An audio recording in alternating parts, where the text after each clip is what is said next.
तर मुख्यमंत्री पदाचा पदभार स्वीकारल्यानंतर फडणवीसांनी पत्रकार परिषद घेतली आणि यावेळी त्यांनी राज्यातल्या विविध मुद्द्यांवरती भाष्य केले। बघूया।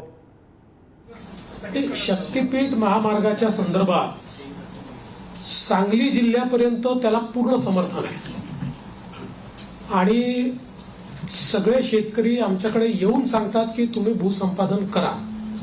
सांगली जिल्ह्यातल्या काही भागात त्याला समर्थन आहे, पण कोल्हापूर जिल्हा जिथे सुरू होतो तिथे मात्र त्याला खूप मोठ्या प्रमाणात विरोध आहे।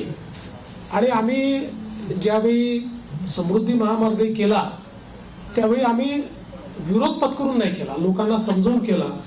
त्यामुळे आमचा यात प्रयत्न असा असेल की ज्या भागापर्यंत विरोध नाही तिथपर्यंतची अलाइनमेंट आता फायनल करायची आणि पुढची अलाइनमेंट जी आहे ती आपल्याला सगळ्यांची चर्चा करून काही पर्यायी अलाइनमेंट काढता येते का याचा विचार आपण करू। बघा, हा निर्णय अध्यक्षांना करायचा, हा निर्णय काही सरकारचा निर्णय नसतो, हा अध्यक्षांचा निर्णय असतो। अध्यक्ष जो निर्णय करतील तो आम्हाला मान्य असेल।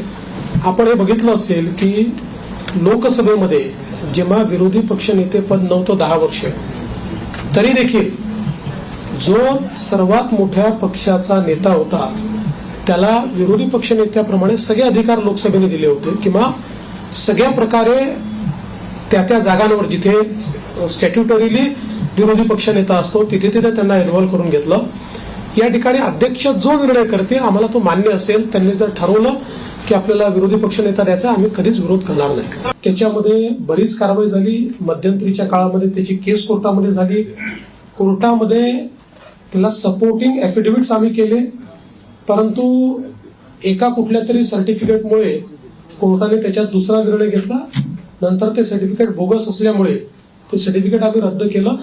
आता पुन्हा कोर्टाच्या विचाराधीन तो विषय आहे आणि कोर्टामध्ये योग्य ती बाजू आम्ही मांडलेली आहे। मराठा आरक्षणाच्या संदर्भात निश्चितपणे मराठा समाजाला न्याय देण्याचा प्रयत्न मागच्या काळात आम्हीच केला आणि पुढे आम्हीच मराठा समाजाला न्याय निश्चितपणे देऊ।